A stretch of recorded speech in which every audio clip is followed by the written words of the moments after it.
On this episode, we discuss 50 Shades Darker. Live in Brooklyn, New York.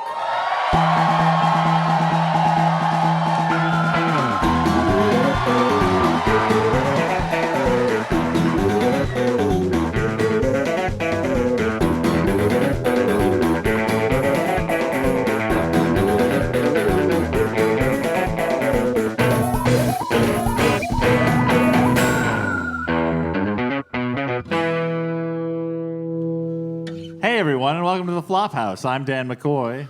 I'm Stuart. Oh, wow. Where did all these people come from? Hey! Classic live podcast joke. I'm Stuart Wellington. And I'm Elliot Kalin. And I'm Hallie Hagland.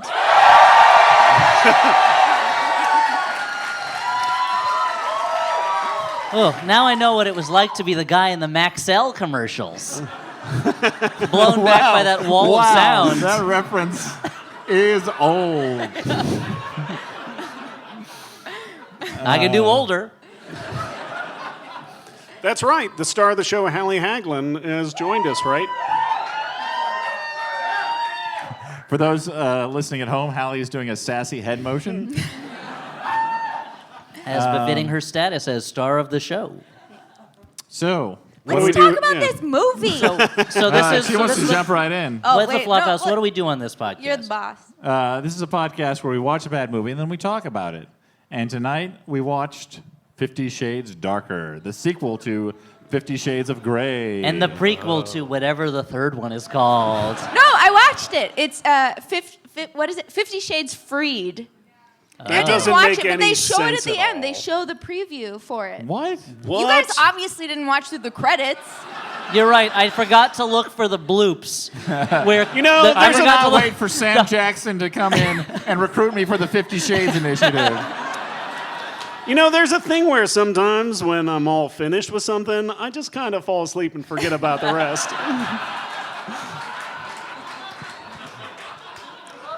That's my last sex joke for the rest of the night.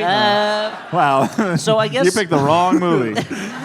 If anyone's listening to this now and their parents are in the room, or grandparents, Send the kids to bed. or a child, or a dog, or even you think the NSA is listening, save it for another time because we're probably going to get pretty ribald. This is Flophouse After Dark. Oh, no. So this is a sex movie, Elliot, right? This is one of is, those well- movies that you would see late at night, clutching your. What? With- What are you going to finish so that that's sentence the scenario. with? Oh, well, here's... So It's one of these sentences that I started without actually knowing where I was going with it. what am I clutching, Dan? My purse? My jewels? I don't... Worried that Purse is the only answer to that one. Worried that a cat burglar might come in and steal my necklace? Here's the situation. The volume is down real low when you're hoping your parents are Yeah. asleep. Maybe you're even surreptitiously recording it for more watching later. Or, honestly, you're not watching it. I don't know. You're watching a better sex movie. Because here's the thing about this, not to give any spoilers away. This is one of those sex movies that doesn't really seem to like sex very much and considers sex not to be that good or healthy for people unless you do it in the very specific way that God and the government tell you should do it. We all got the manual in 7th grade when the girls all went to one gym and learned about, I don't know, matching gloves to bags. And the boys saw the video where guys check their testicles for cancer. Wait, you had a video? Because I remember at my class they gave us this little fake pair of testicles did that to play too. with, We got which that was too. crazy. What? They gave us Wait, a, that happened? Yeah. What? They gave us a little fake rubber pair of testicles so we'd know what it feels like, and it was like, the skin is so rubbery though. Like, this must be what Worf's skin feels like when he's checking in the shower for testicular cancer. But they showed us a video where it was If very there's graphic. anything that I know what it feels like, it's my own testicles. Then maybe you don't know what it is, and you're like, maybe that's a third testicle growing. I don't know. But they showed us a video that was just guys getting out of the shower and then checking themselves on camera. And How old were they? How old were the guys? Oh, they were like 19, shaved. And and I remember all the guys in the class were like, how do you think they got that guys to do that? Do you think they're like prisoners that got some time off their sentence by being in this naked video? That was my first question. Yeah. I should have been in this class. But now I'm realizing they're probably just porn actors that they hired for a medical video. Wait, Stuart, did you see this? No, I didn't watch Elliot's creepy video. No, First off, they were totally shaved, Dan. This is why I was wondering whether it's because we grew up in the Midwest and we were taught to be ashamed of our bodies. No, I mean, I was too busy playing with these fake testicles they gave us. The teacher left the room for a second. I'm like, you're crazy. Those are immediately going to turn into somebody's little beard. Yeah, you're gonna start playing hacky sack with them. Yeah. So Someone was upset about that. The testicles aren't connected to a human. No one is feeling bad if you kick them. I think it was the play of words on sack. All right. Let's talk about what happens in this movie. So it's the sequel to 50 Shades of Grey, which, as we all remember, was about a young woman who falls in love with a mysterious billionaire named Christian Grey. Her name is Anastasia. And Steele. Anastasia Steele. These are the real names that real people have. And she falls in love with this billionaire who seduces her partly through his raw sexuality and partly because he's super rich and can just call a helicopter on Uber if he wants to. But he's also involved in light spank play and things like that. He has a room full of paddles and garbage, whatever. And she that he calls his Battles and garbage or whatever. He gets off on S&M in a room that's very smelly. He calls his red room, and it's a secret that no one knows about except I guess everybody who works for him. Because I forget if she's in the first movie, but in this movie he has this assistant who takes care of his apartment, and every She's time the maid. She's not the assistant. she's not dressed as a maid in a Yes, maid's she is. costume. Now this is a different lady. But like each time he's about to take Anastasia into the room, she like smirks like, I know what's gonna happen in there.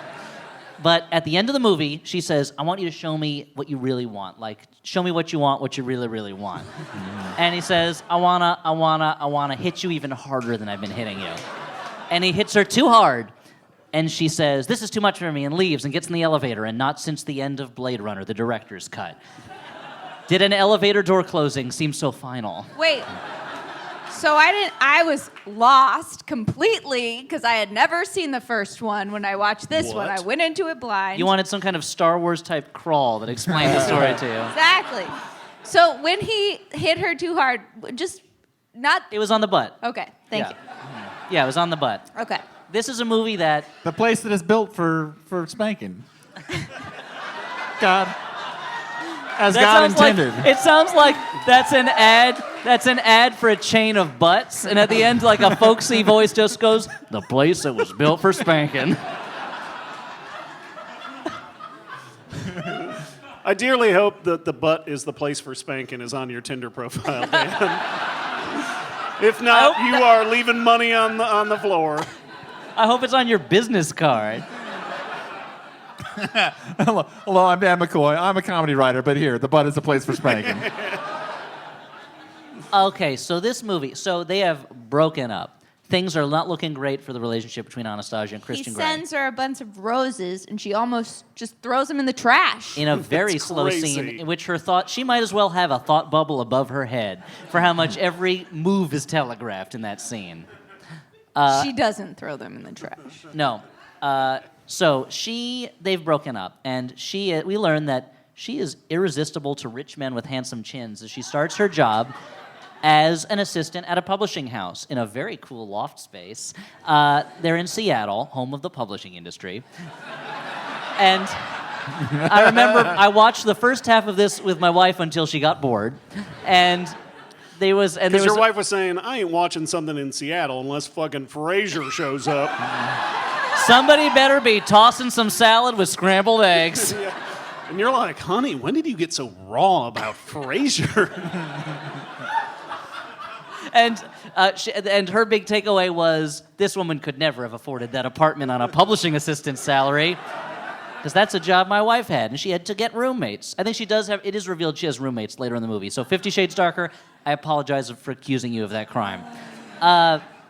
She goes to an art gallery, a show which is, to her surprise, made up of photos of her by a friend who clearly has a crush on her, who didn't tell her the I gallery thought he was gay. Yeah, I thought it was gay too. Except that when she's like, hey, thanks, he's clearly crushed that she didn't take it as a hint. Everything about him is gay, except she's so irresistible. She is, Robert Palmer would said it best, simply irresistible. And not because she's some kind of That's like... because she's not just because she's slicking her hair back, dancing robotically in the background with a bass guitar. Exactly. She doesn't do that. You But just she, described the video Elliot referenced. Oh, okay. No, I thought I that's just my perfect woman. I didn't even think about that. Oh, yeah. Some kind of like pneumatic robot Yeah. that plays bass. Elliot, I defy you to think of anything cooler than a bass player. I defy you. Can't do it. Can't do it. Unless it's Xander Cage. But anyway. So here's the thing about Anastasia. What makes her so sexy is that she doesn't know she's so sexy. She's an unassuming, kind of like shrinking violet. She's powerless and needs to be protected. And that powerlessness creates a hold on men, which is her true power. Hallie, it looks like you've got an opinion on this. I find that very anti-feminist. That I read it that way or that the movie does that? No, that the movie does that and that you read it that way. It's like, what? You can't, wait a minute, hold on. Explain. What's that song? What's that pop song that's like, you don't know you're beautiful, and that's what makes you beautiful? I get so mad when I hear that. I don't know that song. It's like One Direction? Yeah. Yeah. It's like, fuck you. Hallie says no It's like, direction. yeah, it's like, you know what's the sexiest thing in a woman? A lack of confidence. Exactly. But to be fair, I mean, I never saw the first one, but Oh, where she's super confident. well, she didn't seem that unconfident. No, she's not totally unconfident. But there's a part of her that's like. I mean, but she puts Chris. She doesn't take shit from Christian. That's true. Well, because she's seen him nude. Except She's, right away when she's like, I can't talk to you, and he's like, let's go have dinner, and she's like, okay. Yeah, this movie is full of moments where Christian does something that is clearly him controlling and trying to buy her, and she's like, what? You can't do that. Well, I just did it. Well, it's a fait accompli now. That's nothing I can do. So they do. Christian shows up.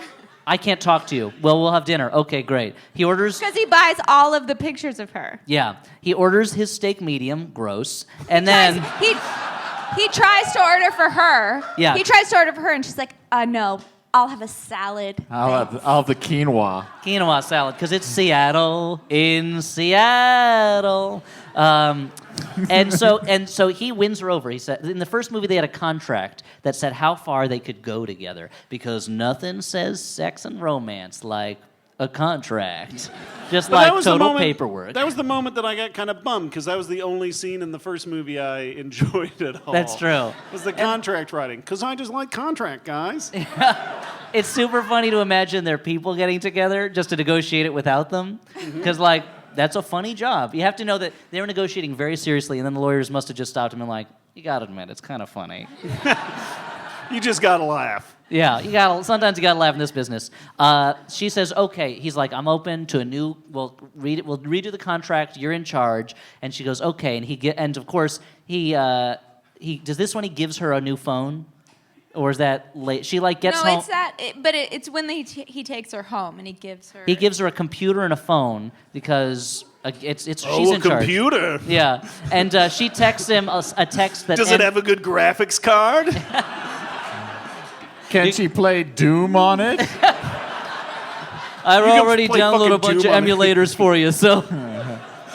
Yeah. She texts him and ends the text with the phrase "laters, baby," and it was like, "Ew, this is somehow the grossest thing in the movie." Capital B, by the way. Capital on B, baby. yeah, baby, because maybe it's to the baby from Dinosaurs. Now she is. You said you weren't going to talk about Baby Sinclair tonight. I'm sorry. That was part of Stewart's and my contract before the show, and I Oh, apologize. was that in your rider? I didn't know. It was in the rider, yeah. No Baby Sinclair talk. And so throughout the movie, You Christian. promised there would be not the mama.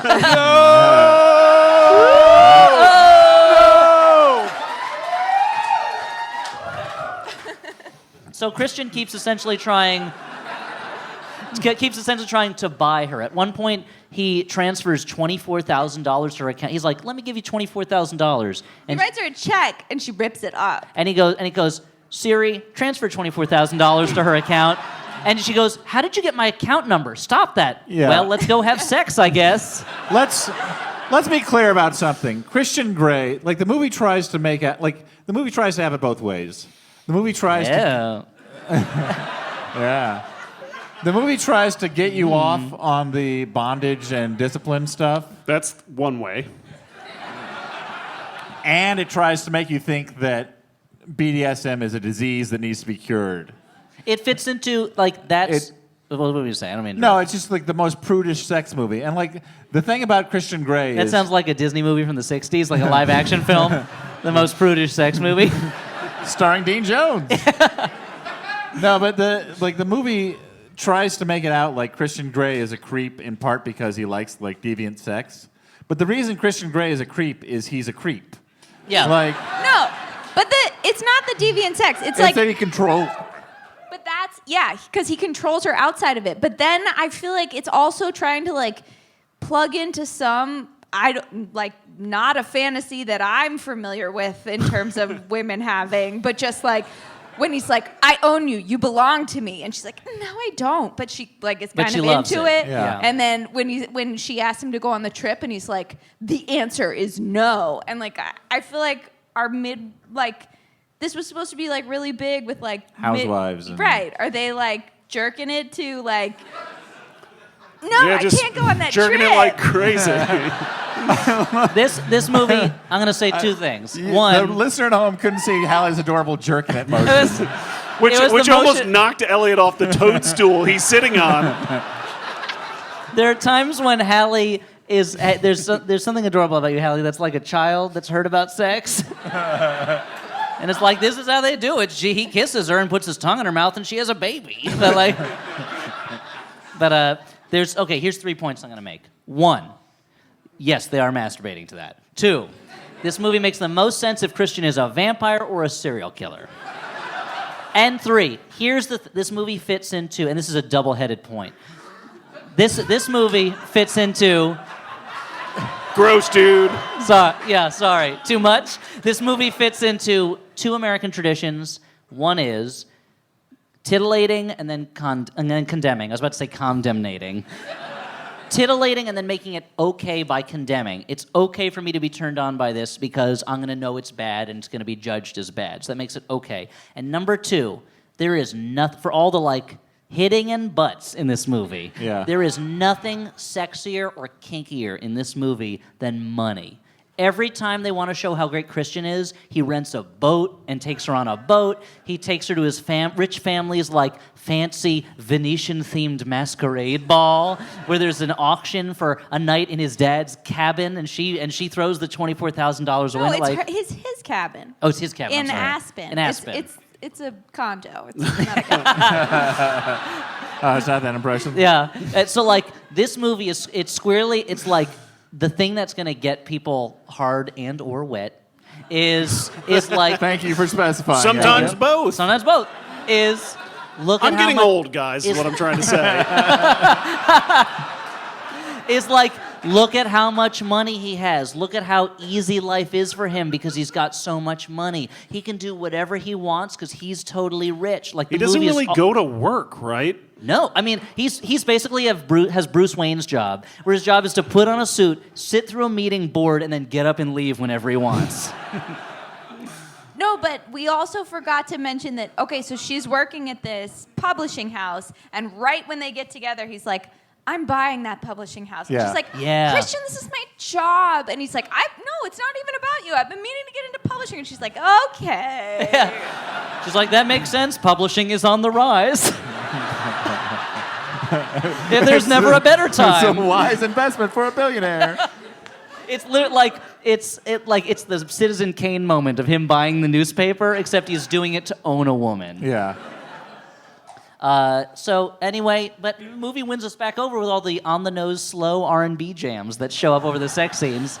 So it's kind of tough true. to hear those R&B jams. I watched it at the bar again as part of a double feature. Now, with which bar is that, Stuart? Interlands Bar in Kensington. Check it out. Thanks, Dan. I'll give you your money after the show. So we were watching at the bar, and we had just gotten done watching Triple X, Return of Xander Cage, which really tested the limits of my sound system. So when we were playing 50 Shades Darker, anytime there was any kind of variance in sound, the whole sound system would blow out, and we'd just have to read closed captioning. So like when the gun goes off, spoiler alert, there's a gun. When the helicopter makes a backfire noise, anytime the R&B jams got too exciting, the sound would go off. Because they found the most on-the-nose music. There's a part later in the movie where Anastasia she's like overcome her difficulties and she wants to go further with Christian. And the music literally starts with like, I'm not afraid anymore. I'm not afraid anymore. Bring it on me. And it's like, seriously? Like, And the weirdest sex scene is when they were having sex and it was like, thank you for being a friend. that was the sexiest scene. Yeah. I got ketchup on my blue jeans. Streaks on the china, never been there before. What will we do, baby, without us? Well, there's a time for love and a time for living. You take the good, you take the bad, you take them both. And then Whatever you have- happened to predictability? The movie would be so much better if that was the soundtrack. Classic Flophouse medley. Yeah. How did the Alf song go? Alf. Alf, Alf, Alf. I guess there are no lyrics. Okay, Alf. So there's three different kind of danger subplots in the movie. One is the woman who inducted Christian Grey into S&M when he was a teen, Kim Basinger, The Kim Basinger? playing a character. Oh, okay. Not Kim. She's not playing Kim Basinger. And she's trying to keep Anastasia away from Christian. What was her name? Elaine? Something like that. Yeah, like from Seinfeld. I don't know. And There's- there's something, I don't know if putting Kim Basinger in this movie just heightened the fact that, like, 9.5 Weeks was a little more of a sexy movie, right? Like, they did, like, a kind of intense relationship way better than this movie does. Yeah, sure, I guess. And it helped that they knew there was a deadline, so they had to really amp it up. And there was a... I can't take a lot of time. I only have 8.5 weeks left. Why did they just round it up to 10 weeks? That's what I always wondered, you know? Because they're playing off of that the They Fellini had a film, 8.5 weekend weeks. trip. They had an Airbnb plan.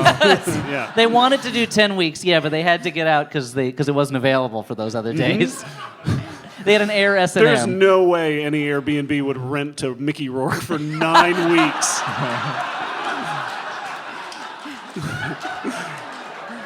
So there's that. There's four of these. There's Christian dealing with his memories of his mom. His real biological mom OD'd. He was left with the body for 4 days when he was a kid. And the woman who is now When did that happen? in flashbacks. It happened when he was a kid. But we didn't know he was left with the body for 4 days. No, he mentions it at one point. He keeps calling her his What's that? birth mom or his biological mom. Because she was. Okay, I Right. know, Because- but there was something weird about Story checks out. And his because he was adopted by this billionaire family. There's also But he was also like burned with cigarettes by Yeah. his mom's like boyfriend. so all over his father. chest. I don't know. We don't know. There's all over his chest. There's burn marks. And at one point, And that's he takes a lipstick and he draws. He doesn't take it. Oh no, he lets directs her take it. as she draws a rectangle around his chest, and he goes, "Those are my boundaries. That's a map of my pain, or something." Because he like won't that. let. He won't let. Yeah, it's a her roadmap touch of his, pain. like, What's that? track. Hellraiser? And then- Yeah, and then Pinhead comes out and he's like, "Don't drag me into Why this." do I keep talking about fucking Hellraiser tonight? And then later on, there's a scene in the shower where she washes away his boundaries in the most obvious symbolism ever. I love that scene because when they start kissing and then the shower's already on and they rush into it making out and take their clothes off and I was like, who turned the shower on? No, that's a different scene. Oh, that's a different scene. It Yeah, was like, that's a did the different scene. assistant see them making out? It was like, I better turn on that shower. Or did Christian go like, wait, and run and turn the shower on and get the temperature right, and then run back and be like, okay, let's go now. The moment's still good. Keep that moment going. Okay, so that's subplot. Ellen is showing that he has practiced at shower sex, I guess. Well, an someone's got to interesting turn it on, window. unless he has a voice-activated shower, in which case the future is here. Why are we talking about S&M when that's what we should be talking guys. about? Underwater sex. Has anyone tried it?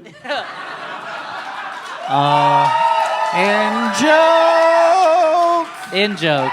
Okay, so Kim Basinger, she's trying to get back on her old territory. He's got his traumatic memories. Number 3, there's a mysterious woman, but who keeps stepping out and seems to be a threat to Anastasia. It turns out to be an old sub of Christians. And number 4, Anastasia's boss has the hots for her, and he's not taking no for an answer. So first off, let me talk about point number 3. Doesn't Anastasia describe her as like this strange woman with bandages on her wrists? Yes. Like, come on, dude. Even like that's the easiest movie shorthand. That's like when anytime a woman barfs in the morning or at all in a movie, you're like, oh, you're pregnant, dude.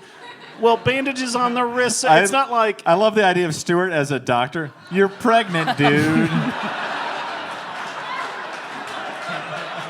Deal with it. Dadoy. And you're getting Adele. Yeah. No, but I You're get it, getting Adele, Stuart. dude, and you're braggers.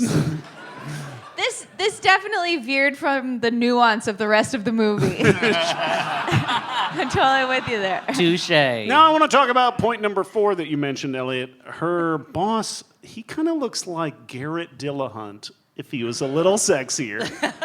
That guy who laughed knows what I'm talking about. So each of these subplots. He ceded the floor to me. I get Here's it. the thing with this movie. Each of these subplots is taken care of almost immediately when they Yeah. come to a head. The girl shows up in Anastasia's apartment with a gun. No, that happens at the end. They No, plant but- the seeds at the beginning. They plant the seeds And at the then beginning. they're totally irrelevant for An hour. all of the middle of the movie. And then at the end, she shows up with a gun. Christian walks in because, of course, Anastasia is under surveillance at all times because he loves her. And walks in and commands her because her sub-train, it's like a Weapon X type thing. Like, her Thanks, sub-training is still in there, so he was able to command her to give yeah. him the gun. You know, this is what, it was so amazing. So he walks in and she's pointing the gun at Anastasia. Paint a word picture for us. And he gestures so that she'll move the gun to pointing at him. And she's like, Christian, no, Anastasia. Christian, no. And then he's like, he just stops her with his hand. And then he just goes, Like a beckoning. For the podcast, a beckoning to give the gun, puts it in his pocket. And then he says, kneel. But when I was watching it, I thought he said, heel. Wow. And I was like, that is so fucked up. Now, the hottest thing about that is he takes that pistol and he sticks it in his pocket, where I'm assuming a pair of used, anal or vaginal beads are sitting? Oh, I forgot about that. that's the best that part. he gives her a pair of vaginal beads to wear at his family's fancy auction house. I want to say something about this. Or Now, were they anal beads, Dan? What did they look like to you? I They're- thought they were like Benoit balls. they're Benoit balls. Okay, they're Benoit balls. They're- They're like Captain Queeg was using them and then They're- gave them to... They're for the vagina. However, And let me It's tell gonna you, make me when he barf. puts them in, they go in real easy. yeah. Well, I don't know what she was using, but... she was using her own He saliva. made her put them in her mouth. Yeah. But still, she must have had them in her mouth for like a minute and a half. You saw that. You saw the footage. Yeah, they didn't soften up at all.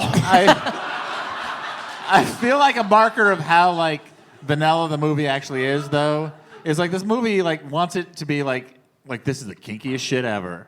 Like you have never seen kinkier shit than this. This is You never even imagined you've this stuff. never imagined and he pulls out these balls and she immediately goes, "Those aren't going in my butt."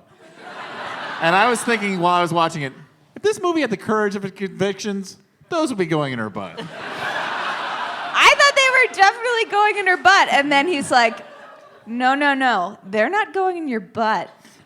As if they're going someplace way crazier. They're just going Oh in your no, vagina." they're going in your ears. Like, what's weird is that, so this movie doesn't have the courage of the convictions that Katherine Heigl movie has, where she has the vibrating panties on, and the kid gets a hold of the remote control, and she's just coming all over the place during a business dinner, because this Anastasia is wearing them, and they go to this fancy ball in front of his family, and she sits down and goes, "Oh," and he goes, "Now you see what they do?" Never brought up again. That's not true. She like laughs at something and she's like, that's her overreaction at like every possible physical stimuli is exhausting. Like he like touches her and she's like, That's the kind of effect a guy like Christian Grey has on Yeah. ladies. She orgasms immediately, no matter what is going on. Yeah. It must be a terrible disability to live with. Yeah. Yeah. No, but also there's like a scene, like talking about the sex scenes, because like that's all we care Okay, about. and then right? I want to Because- get back to the stuff We'll with get her, back to with the her plot boss. later, but, okay. like- Let's talk about the raison d'etre of the movie. Yeah. Thank you, Elliot. That means a tray of raisins. Yeah.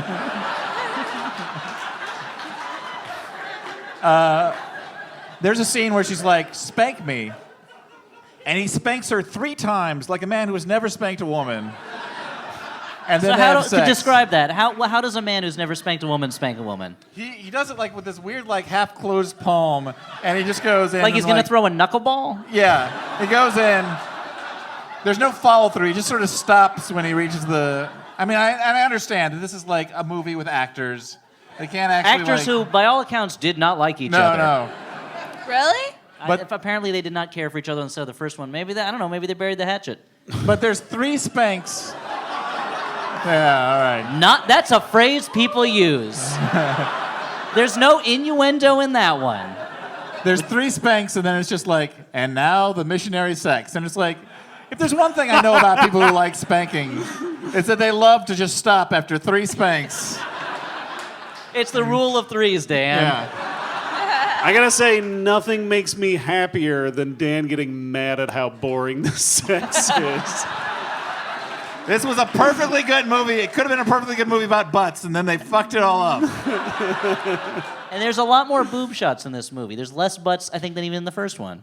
Yeah. There's more nudity than I expected. I would have expected with the sequel that they would have been like, nah, we don't need to put that in. People also- are going Do to you come feel and like lap this this was garbage less up. sexy than the first one?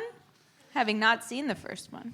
They're both pretty Yes. unsexy. They're both pretty unsexy. Yeah. And also, speaking of butts, there should have been more.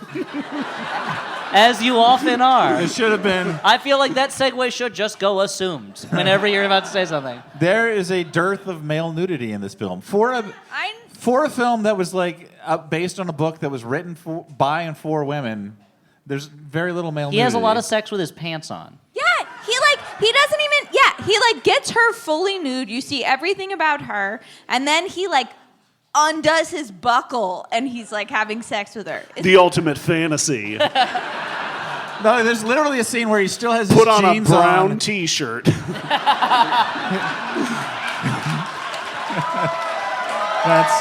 I think that's a reference to something that wasn't on the podcast. That's a reference to part of the pre-show. Yeah. But he's like, there's a We scene. had David Duchovny's brown T-shirt diaries.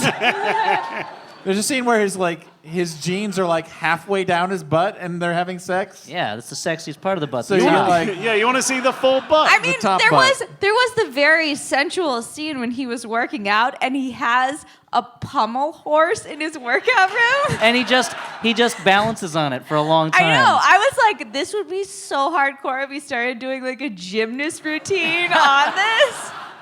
And they're trying to present it like it's super sexy, but I'm like, movie, I've seen fucking Magic Mike XXL. You do nothing for me.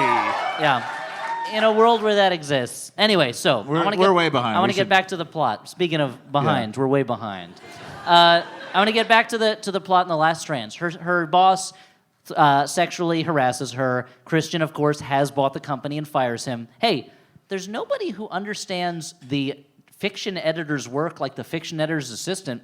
I guess we'll just promote the newest person in the office to the highest position. That's what happens to Anastasia, and Yeah. she has a great breakthrough idea. Let's get young authors that people on the internet like. And they treat this how like it is. popular is he? He's had 80,000 hits in the last month. They that was treat this her like big sell. it is of, the this idea is of the author. century. The option was either print fewer books or print more books? And she went with print more books. It's around this time that Anastasia's a little bit afraid of what Christian might want to do, and he admits that he's not a dom, he's a sadist. He likes to make women hurt because it's revenge on his mom. And he says, and I know how fucked up that is, and it's like, if even the guy in the movie doesn't like the thing that gives him sexual pleasure, then like, I don't know, movie. And there's but this is when, okay, Christian proposes to her.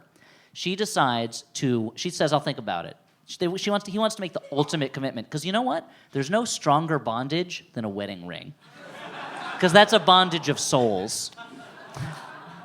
I guess you're getting money from Zales now? Hey guys, did you know every kiss begins with K? Wow, Zales is going to be angry with you. I'm like Yojimbo, I'm working both sides. Double- Setting them against each other. This is last man standing.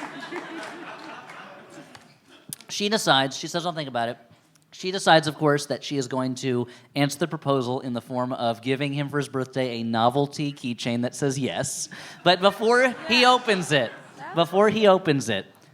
he's in a helicopter crash. What?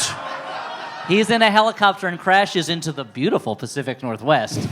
This is the point in the movie where the news of his disappearance is all over TV, and I was like, oh, so he's famous? Yeah. He's a billionaire.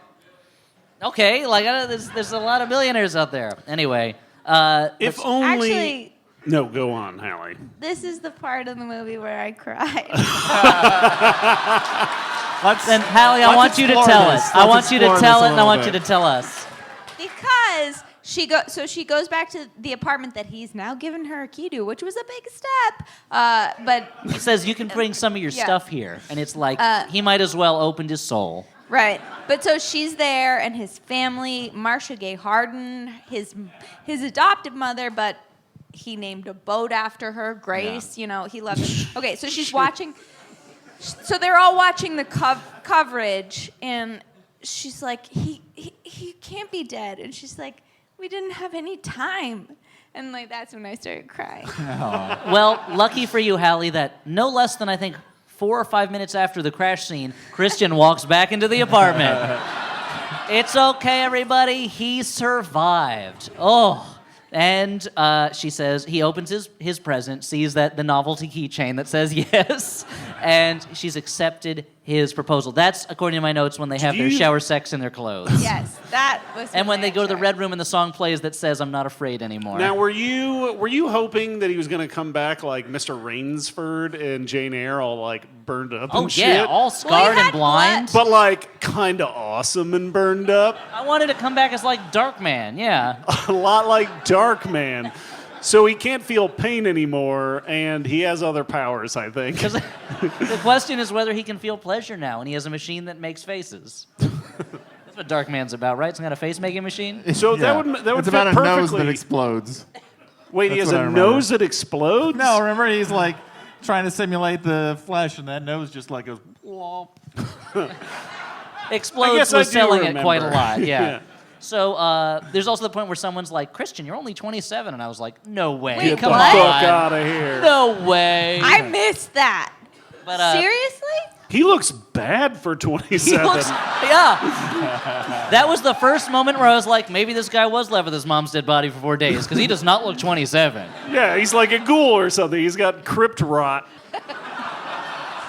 To make a long story short, this is when the movie gets ultra soap opera, because there's like a party for his birthday. He announces the engagement. Kim Basinger confronts Anastasia and For says, the second time. We didn't mention before at the party. She already confronted she's her. like, but keep In your, the keep your shitter, right? distance. You can't change him. What? Yeah. She confronted her in the shitter of that fancy Yeah, house. yeah. yeah. That's were what they both- call it in a real fancy house. There was. She walked out of a stall buckling her belt and went, woo! Hey, you better stay away from Christian, because you think you can tame him, but you can't tame him any more than I could tame that. Gotta go. And then, so Kim Basinger says, so I see you didn't take my advice. And Anastasia says, you're trying to take him away from me, and Christian says, and throws champagne in her face. Christian shows up and It says, was One second, can I It was a martini. oh, sorry. I just want to talk about the champagne in this movie. What's right. going on, dude? There's no bubbles No in any of this bubbles! fucking champagne, It's right? clearly not Corbel. Is it lube? There's a part where he It explains why they're drinking it. he pours something on Anastasia, and she shudders as if 1,000 waves of pleasure just went through her. And Hallie and I can't agree on what that liquid was. I thought it was oil. I thought it was champagne. In We'll the never red know. room, do you guys? What would you guys? I think? thought it was oil. Probably pee-pee. Okay, So probably let's B. go on. And so she How does the throws. movie end? She throws. That's her, why it was. Yeah, that's why it was so oily. She throws her drink in Kim Basinger's face. Wait, is there something wrong with my pee-pee, guys? Please stop saying pee. Oh, I gotta go to the doctor. Hey, dude, it's me, Stuart the doctor. There's a Pee in problem this with your. cup or all over. There's a problem with your pee-pee, dude. He's like a doctor who has a bunch of surfboards up in his office. And he's always Yeah, just posters posters that say sports. yeah, and he's strumming on an unplugged-in electric guitar All while he right. diagnoses you. We're so close to being at the end of this movie. He goes We're to edging, dude. wait. He goes to scrub in for surgery, and he has to wash his puka shell necklace. Okay, so Christian walks up. He has the best line of the movie, in my opinion, where he says, "You taught me to fuck, but she taught me to love." And then, and his adopted mother overhears this, slaps Kim Basinger in the face, and we're in full-on dynasty Because mode at that they point. were best friends. They were best friends before that because she didn't get that apparently Kim Basinger sexually abused him, but then somehow when she heard that very small comment, she understood the whole breadth of Yeah. like the Suddenly- deep abuse that happened. There was some kind of Usual Suspects montage they cut where all the clues from the past 12 years, because he's only 27, filter back in. So Kim Basinger has been cast out by like the Scarlet Woman she is. It looks like Anastasia and Christian are going to be able to settle down and just be non-S&M missionary folks. Fireworks go off because, again, they're super rich. Do they have he a scene gives her where? a ring. He gives Is there her a ring, scene yeah. where Kim Basinger is stripped of all her vestments, like one of the Skeksis in the Dark Crystal? I would have loved if they had some kind of sword. Yeah, they had to cut off parts of a block of stone so she could stay. Yep, and then a bunch of Gartham come out, and I'm like, whoa, I'm into this movie now. 50 Shades Darker Crystal, yeah.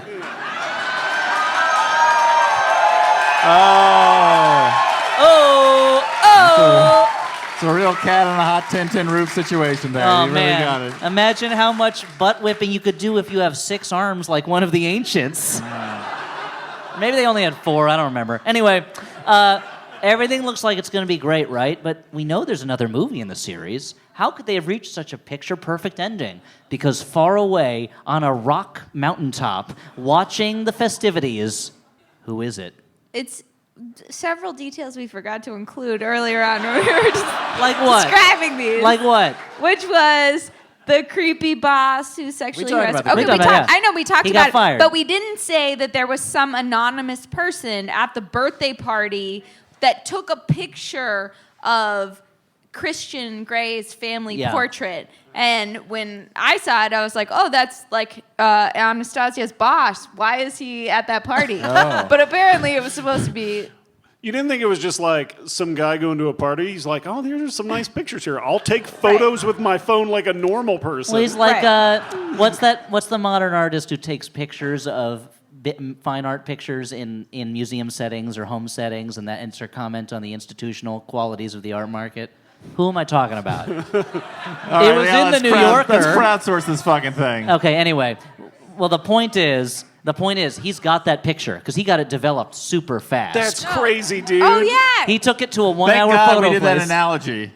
It really helped out then. So somebody listening to this is gonna like it. Anyway, so he's standing like a timber wolf, watching everything that's gonna happen, like a mountain lion. And he's got this picture that he just took a little earlier, and he looks like something bad's happened to him. His life's falling apart, and he takes a cigarette and he burns a hole through Christian Grey's face in the photo. Which Christian would be into, dude. Yeah. To be fair, and you're left wondering, how is Christian Grey, a billionaire who could survive a helicopter crash, gonna deal with an unemployed book editor? I guess we'll have to stay tuned for 50 Shades Free. Yeah. All right. Well, let's move on finally to final judgments. Whether this was a good bad movie, a bad movie, or a movie you kind of liked. Elliot, what do you have to say? I'm gonna say one thing. I thought this was a bad movie, but I still thought it was a better movie than the first one Yeah. because a few things happened in it. Whereas the first one, not a lot happened in it. What do you think, Hal? I thought it was a good bad movie. Yeah. I mean, I did think it, like I texted you, Dan, after I watched it. I Yeah. did think it was the greatest love story of our time.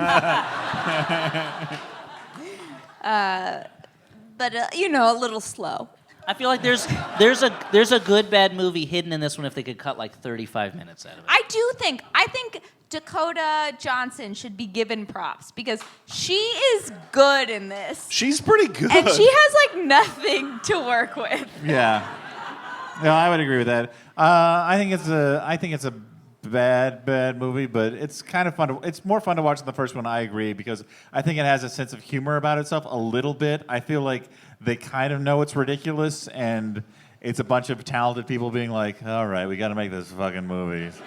So they put like secret jokes in there, and it's better than the first one because there's a Chronicles of Riddick poster in the background of one scene. That was amazing. I forgot. I remember seeing it, but I don't remember where it was. Do you remember? It was in Christian Grey's bedroom. It's like his child. That's right. It's like his childhood bedroom. Yeah. It's something that I can only assume that when he and Anastasia had sex in his childhood bedroom, she was staring at the whole time. If only it was So Riddick. yeah, I'd probably I was- say I'd say this is a good bad movie. I found it kind of fascinating. There's something about how like I know what this movie's trying to do. It's trying to put this couple as this like they're on this collision course where they're going to get together. And there's nothing in the movie that indicates that they should be together. Like, as you were saying, like, every time he constantly does these, like, fucked up abusive relationship things. And then she immediately forgives him when he's like, I'm going to draw a square on my chest. Like, fuck off. But I just found it kind of fascinating and weird. And it's just so strange. So, It's so- And also within the context of knowing like how successful this is, I'm like, people are really into this. Like there's Yeah. a lot of people out there who are really into this, which makes it that much more fascinating. And I don't know if I'm like white knighting or something, but I think Dakota Johnson actually does a pretty good job with the movie. That's what I agree. Hey Biz, have you seen any good movies lately? Hey, Teresa. Does Curious George's Boo Fest count? It doesn't. Well, I blame my current life situation that has small children that need things. God, I love them, and I miss knowing about stuff. Well, after catching up on the current cultural offerings on podcasts that provide such information, join us on One Bad Mother as we help explore the harsh realities of sweeping self-identity changes as we try to find ourselves between our pre- and post-kid selves. I used to like all the things. Download One Bad Mother on MaximumFun.org or Apple Podcasts. And yes, there will be swears.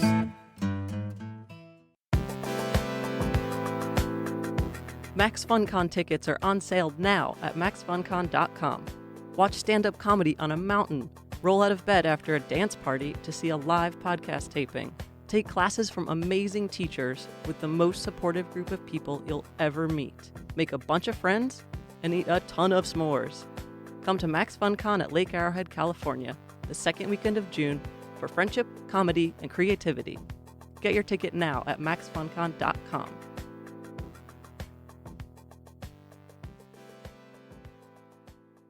Hey, it's Dan here, breaking in with a few messages from sponsors and Jumbotrons.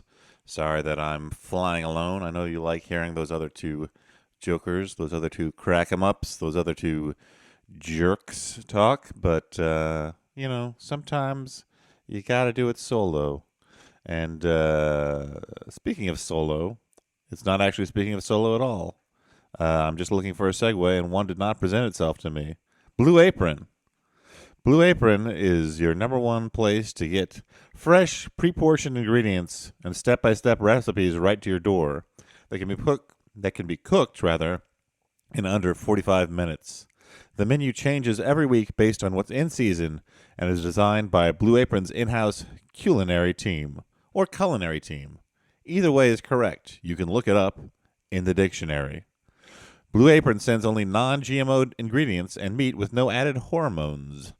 Now listen, Blue Apron is treating the Flophouse listeners to their first dinner.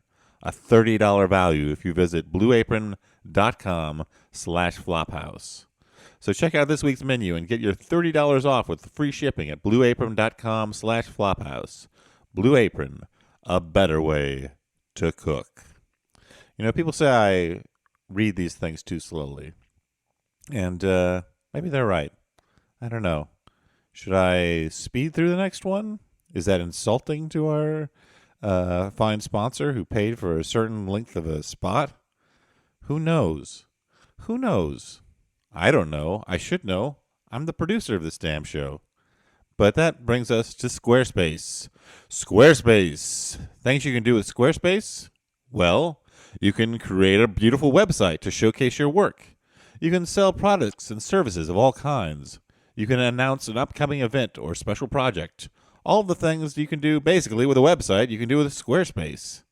And Squarespace does this by giving you beautiful templates created by world-class designers that are easy to customize for your site.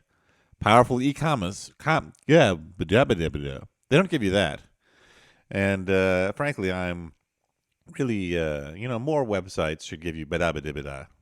I mean, there's literally, I can only think of one that gives you bada-bada-bada, and that's bada-bada-bada.com. It's spelled like it sounds. No, what I meant to say is it has powerful e-commerce functionality.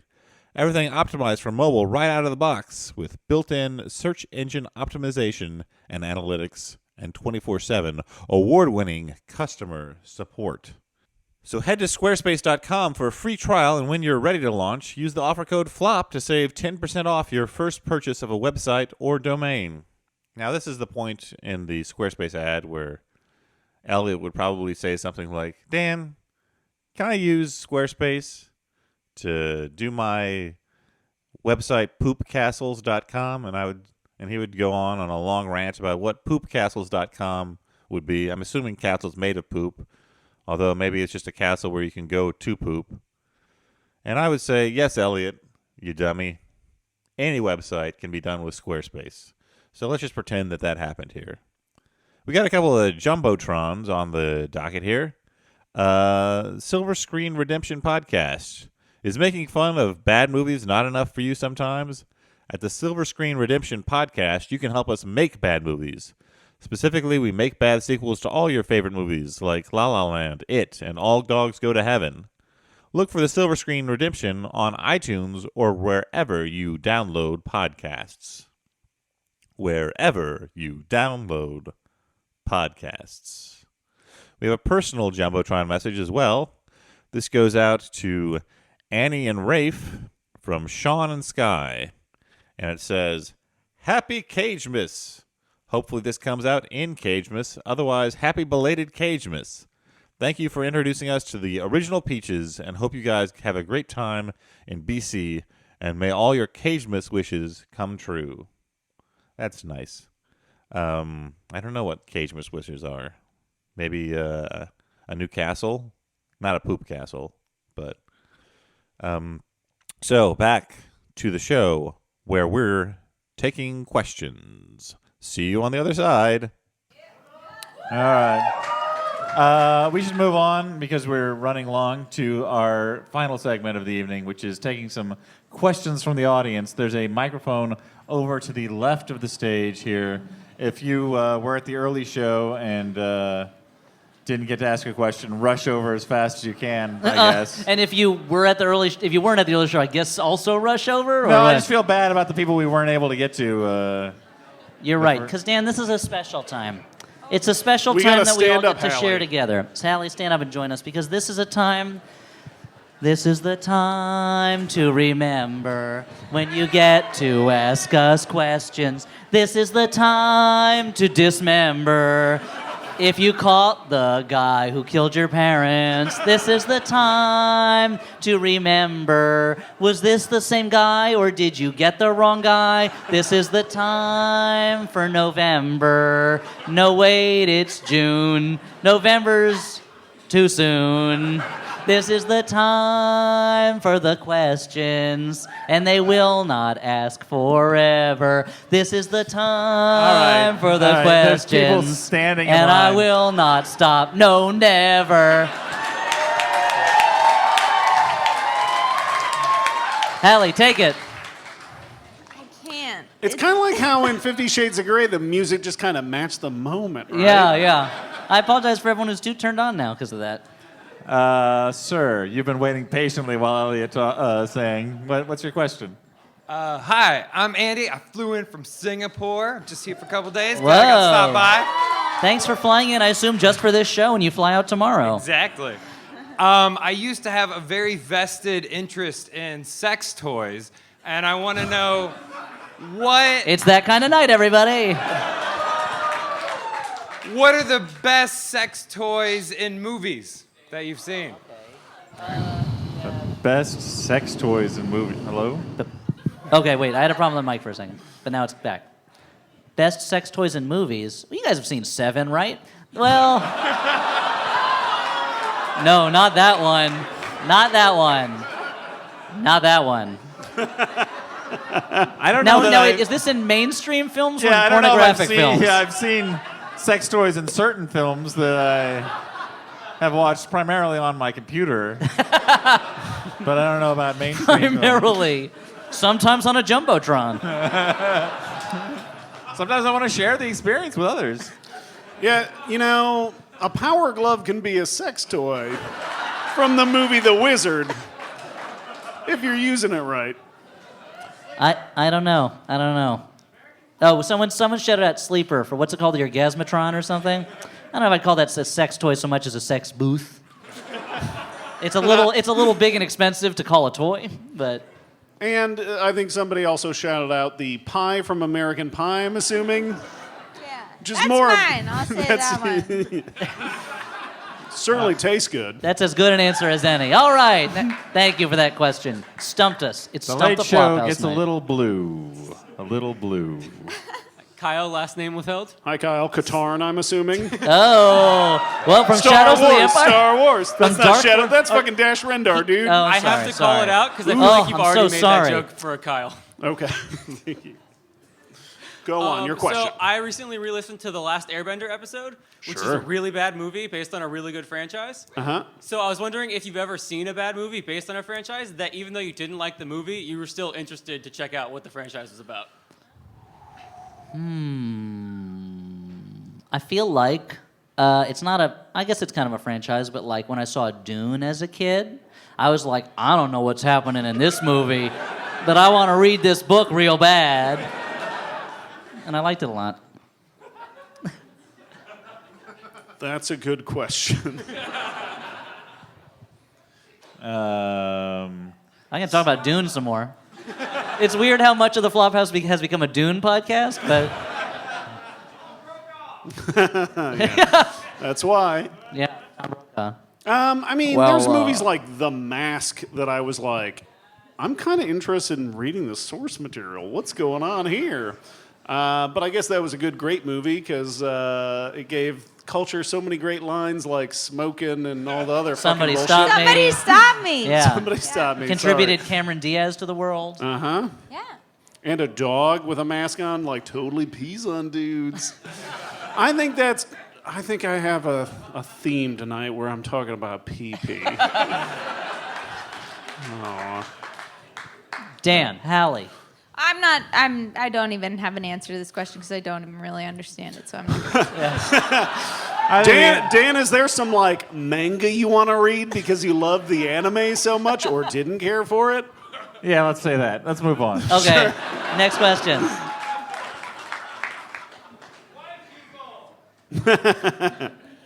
Hey, dudes. Hey, Hallie. Hey, dude. I'm a dude. Excuse me. I love how everything I say is like the- automatically feminine. Weirdest feminist rallying cry. Ladies can be dudes, too. I'm with you.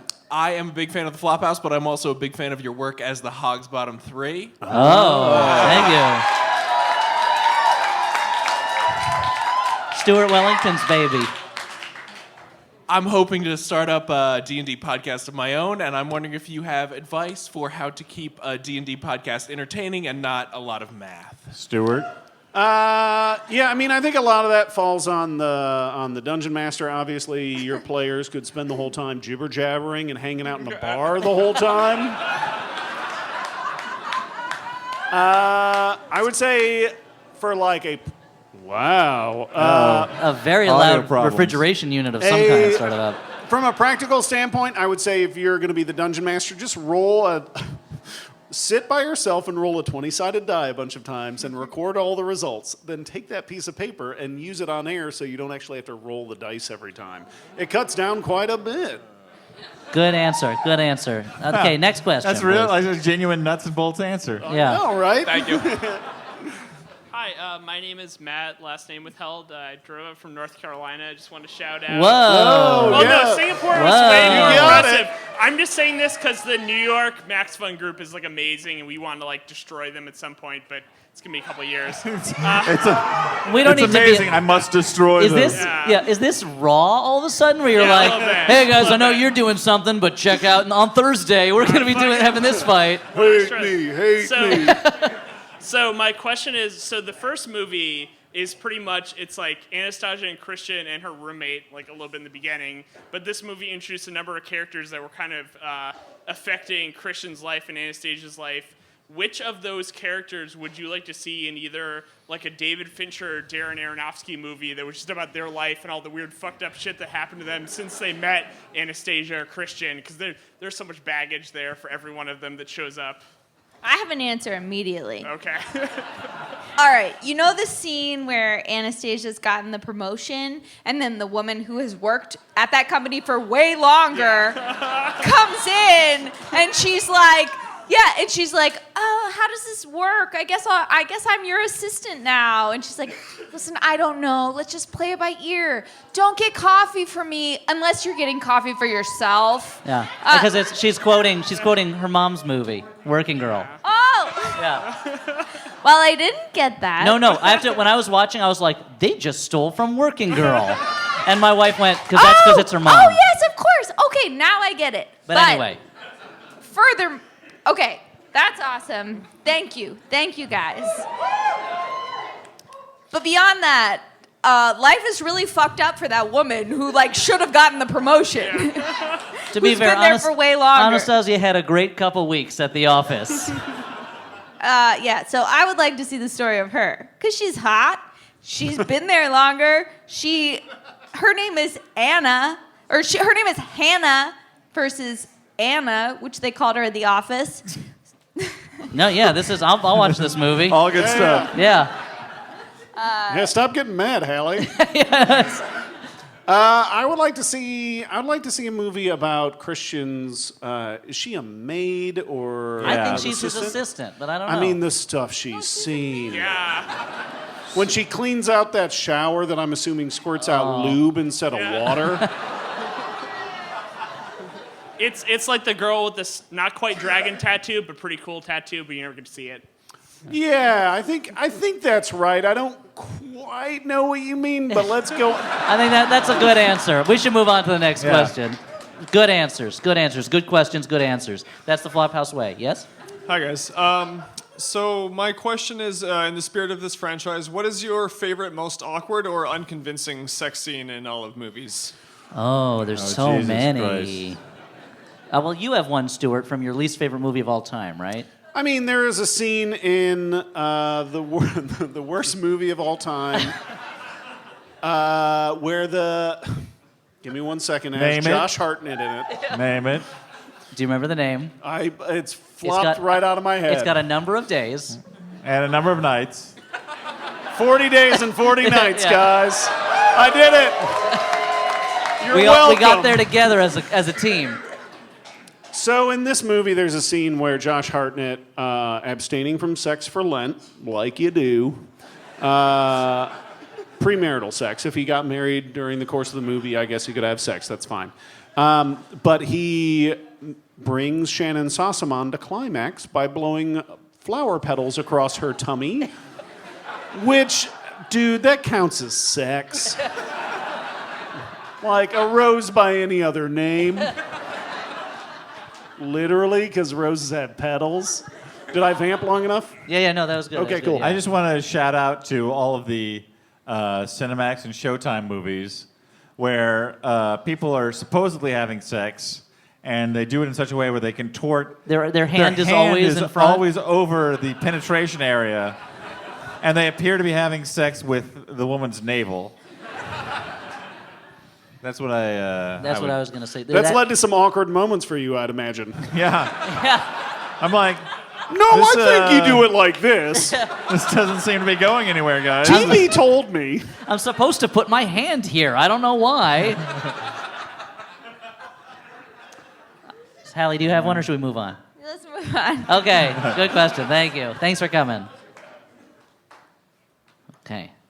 Hi, Brian, last name withheld. Why is everyone so embarrassed about being a fan of your show? Well, it's a weird show, Allie. Were you listening? Were you listening to our show? No one wants their name on record as a fan. Everyone in line is like, think of a fake name, think of a fake name, think of a nickname. Can't use Anastasia, Doug Ray. last name withheld. Doug Ray. I'm Skeet. I'm Skeet Ulrich, if anyone asks. Oh, the other guy took Skeet. I can't say that. Hello, guys. I'll be Street. Wait, that's not even a name. What other Unlike movies Skeet. have examples of really shitty sex music that stand out to you? Obviously, it's Watchmen, dude. Yeah. That's the most obvious one. Hallelujah. Fuck off. So I already went, dude. Yeah, I'm not gonna be able to think of that. I mean, I'd have to go to the Skinamax well again. Yeah, no, that's what I was thinking. Although again. I would, if they had, if there's a soundtrack album of the songs they play on those, I want to find out so I can buy it for Dan for his birthday. I would hate it. Like, somebody could play that, and I would see Dan start getting flustered. I don't. He's like loosening his collar. I've already revealed too much about myself, but there is a song. Oh, guys. Here it comes. Just be ready. Somebody for close this. that door. Yeah. No, they're like in these Skinamax movies. There's a song that is used over and over and over again. It's clearly like some company bought it for their library. And they're these are like, different perfect. movies, right? Not the These same are different movie. movies. I mean, they're all Okay. and the TV shows, right? Yeah. They're all essentially the same production companies. And they in the always same have bed. this song that goes, I want your love. I've got to have it. I need your love. I've got to have it. I've done karaoke with Dan like a lot, and he always does that song.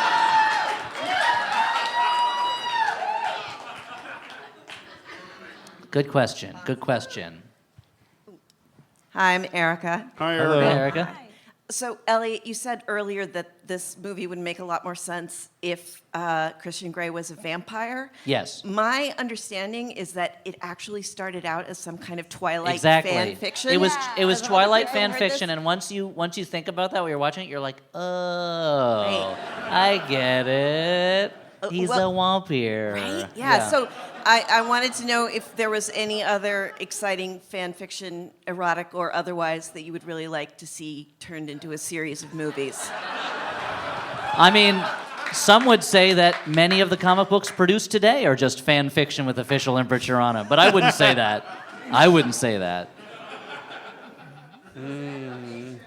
Oh, Lordy, that Xander Cage fan fiction.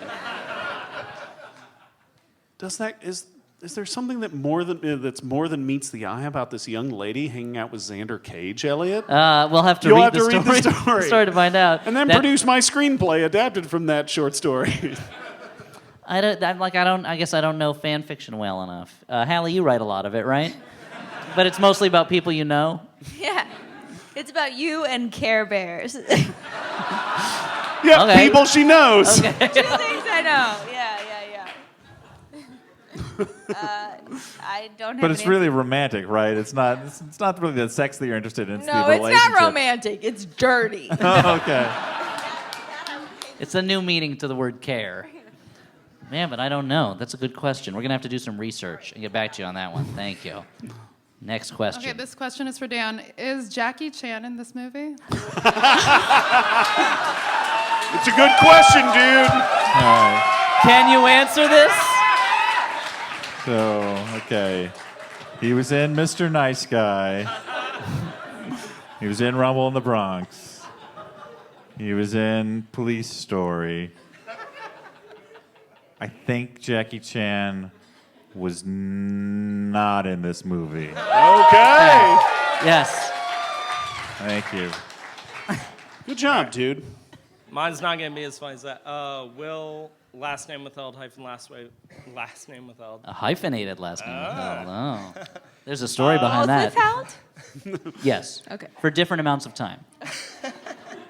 So you guys have talked on the show about actors who are good to great actors, like Idris Elba, who either out of shady decisions or financial necessity always end up in bad movies. Who are bad actors you think constantly end up in good movies?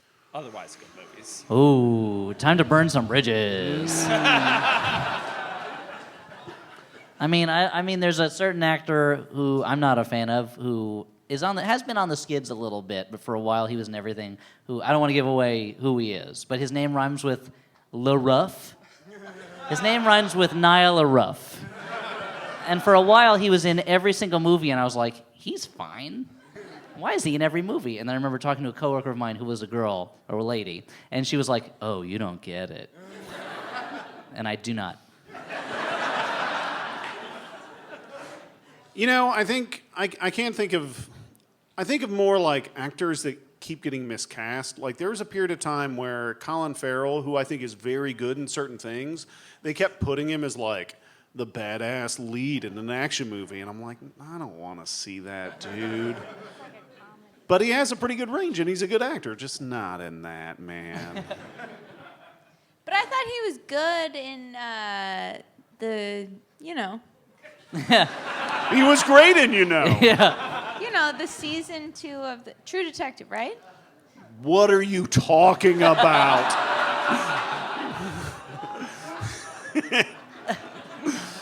I mean, That was his thing that he was really good at for me. Really? Yeah, that was like the one not thing like he was in good at. Bruges or. No. The Lobster he's great in. Fuck the Lobster, dude. Yeah. Fuck the lobster! Fuck the lobster! Do you? Yeah. I I'm don't with like the you. lobster I either. don't like the lobster. Oh my God, we gotta talk about everybody's this. like, oh my God, this is so interesting. It's like, oh my God, it's about online dating. It's like a cultural commentary on yeah, that's what it's. Oh. I didn't take that from it. We're gonna have to have Sure, we'll we're gonna have to talk. have a long lobster conversation later over lobster. I'm a vegetarian. Oh, well, I'll stuff your lobster shell full of broccoli. Dan, do you want to talk shit about any actors? I don't know. Like all the people I can think of are just like. Dan's like, I like all the actors. No, it's just like it's not worth it. Like I don't know. Like there's people like Henry Cavill who like has shown up in bad movies, but then is like He's now fine. he's Superman, and it's just like, all right, you're Superman. I guess you're all right, Superman. There's a trend in That's Hollywood. Dan being excited. Yeah. There's a trend in Hollywood for what I would call uninteresting faces. Just kind of Okay. like the same handsome face. And I kind of miss more interesting faces. In Yeah. the silent era, it was all about faces. Let me take you back to a no, magical time. No. We're going way over time. But I feel like we should get through these 3 last questions. Hi, I'm Hi. Minimus Maximus. Hey. And I will not withhold anything. I'm actually in BDSM. And Cool. Thank you. Off the Cuffs podcast, if I can give a plug. And Okay, we'll charge you later. Thank you. People that I know in BDSM hate these movies because they're so misrepresentative. So I was wondering if there are any movies that you guys hate because they're misrepresentative of things you enjoy or things you do or anything like that. I mean, Well, you guys always talk about Studio 60 on the Sunset Strip as being Yeah. the most Yeah. accurate show. But I've gone about from hating TV it to comedy. loving it. When it Okay. was a television show on the air, I was like, oh, I hate it. But now that it's dead, I'm like, oh, I love it now. Because it's harmless to me. The same way that, like, if there's a serial killer who's around now, this is terrifying. But there's something about old-timey serial killers or criminals where you're like, well, that's interesting, you know. What a scamp. Can't hurt me now. Yeah, what a rascal. Now, Elliot, are you telling me that in all your time as head writer of The Daily Show with Jon Stewart and head writer of Mystery Science Theater 3000 The Return, Thank you. There was no time where there was not a gaggle of people outside your office waiting for you to come out so you could give him your signature? Nope, that never happened. I mean, if it was a really accurate show, then the character would be all stressed out all week, rushing to make something done, and then he'd go to some kind of function that his parents' friends are at, and then he'd tell them what he's working on. They'd be like, I don't know what that is, and it doesn't sound interesting to me. Like, why don't you work on, like, CSI? That would be the experience, yeah. But no, we don't live in the magical universe they created where sketch comedy is the highest most popular form of entertainment. The head writer is the biggest star, and conservative Christians hate it. What are you gonna do? It's a beautiful world we'll never live in. You know, for a little, I don't dislike it because it's totally inaccurate. But there's that Ryan Reynolds comedy Waiting about people who work in a restaurant together. And I mainly don't like it because there was a period of time where everybody I talked to when I was, I think it was when I was working at Bob Evans or shortly after, people were like, oh, you got to watch this movie. You're really going to love it. And when I was working for Games Workshop, like multiple dudes got fired for doing pranks based on that movie. Like, what's wrong with you, dude? I thought you were going to say that Tom Hanks movie where Dungeons and Dragons drives him crazy. Mazes and Monsters, thank you. Yeah, that shit's real fake. Yeah. Doesn't ever happen. Next question, please. Thank you for that one. Hello. Hey. My name is James Lundeen. Hey. Big fan of the show. Oh, thanks. Thank you. Thanks for coming. My question is, what is your favorite PG-13 or lower movie that is appropriately or inappropriately extremely pornographic?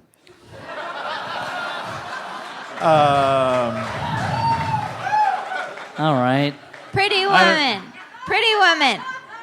Pretty Woman is not an R movie. That's a PG-13 movie. Oh, no. Then why did my parents let me watch it? Because they were like, Hallie, we want to show you what love is like. And they did. There are two movies that involve Tanya Roberts bathing naked in rivers or pools that are PG rated. There's two? Yeah. Beastmaster and Sheena. Oh, I forgot about Beastmaster. And both of them would play all the time on HBO. And if you were lucky, you would catch the exact right moment on them. I mean, just one of the guys is PG-13, right? It is? Yeah. I don't know. I don't know. I don't It's remember. not. It's certainly not R. I mean, It my might have even parents been also PG. showed that to me, but I'm unmoored right now. I don't know. Maybe it's rated G. You've gone mad like a character at the end of an Edgar Allan Poe story. I don't know. Our whole relationship is a lie at this point. So for like a PG-13, like kind of sexual movie, I think I'd have to pick the Sam Raimi movie Drag Me to Hell. Because there's all that barfing and gross stuff. Wait, that's sexual? Yeah, dude. I'm kind of into that stuff. There's like a demon and a gypsy lady. Nothing more sexual than you're about to eat a piece of cake and there's an eye looking at you. It's out so of it. oopy and gloopy. They should have called Warning. that movie Oopie and Gloopy. Oopy. Or that's Everyone's the favorite tagline, Drag Me dwarves. to Hell, Oopie and Gloopy. Now, warning, a cat does die in that movie. Oh, I know. But it's But like it- a bad cat, right? Yeah. He has I mean, an it's eye not- patch and wears a bandana. It's not Top Cat, you know. It's not like it's not Cat from It's not Sabrina the Heathcliff. Teenage Witch, you know. It's not Heathcliff. Garfield's a bad cat, so it could be Garfield. Yeah. All right. Everyone's getting restless. Let's get Sure, to the last Okay, question. one last question. All We right. got one last question. Then we can send you all home to, I assume, Do It, like you heard about in the movie. All right. Emily, last name withheld. I would like to know what the Flop House Cat thought of this movie. I'll have to send him a text. While Stuart's doing that. He's been drinking too. He didn't watch the movie at all. Okay, well, I'll have to show it to him later. What do you think he's going to say? What would you guess? You know, I think he's going to say,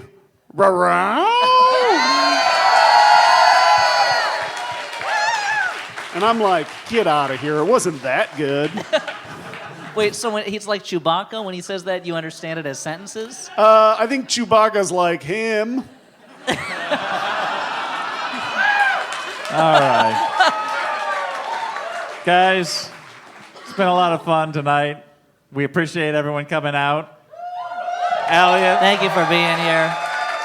Elliot, this is going to be your last live show as a full-time resident of New York. Yeah, last one of these recordings, yeah. Yeah. I'm gonna... Hey, you know what, guys? You're right. I won't move. You won me over. Dan, I'm still gonna move. I know. It's a bittersweet thing. You know, it's Yeah. a bittersweet symphony. That's life. I think you owe the Rolling Stones money now. But thank you guys so much for coming out. It's been a blast. You guys have been so great. Thank everyone who came for the first show, too. Thanks to Hallie. Thanks for Hallie for being the star of the show. And thanks to our booth crew. Thanks to everybody here at the Bell House. Thanks to the bartenders. Thanks to the security people. Thanks to the chandeliers. No, we're not good night mooning this. For the Flophouse, I've been Dan McCoy. I've been Stuart Wellington. I've been Elliot Kalin, somewhat sad. And I'm Hallie Hagland.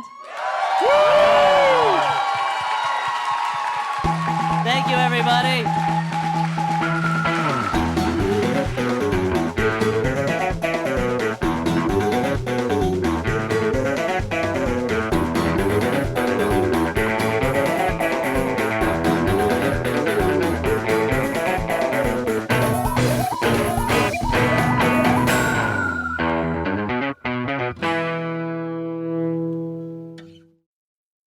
Some of the more eagle-eyed people in the audience who can count have noticed that there are 4 chairs out here.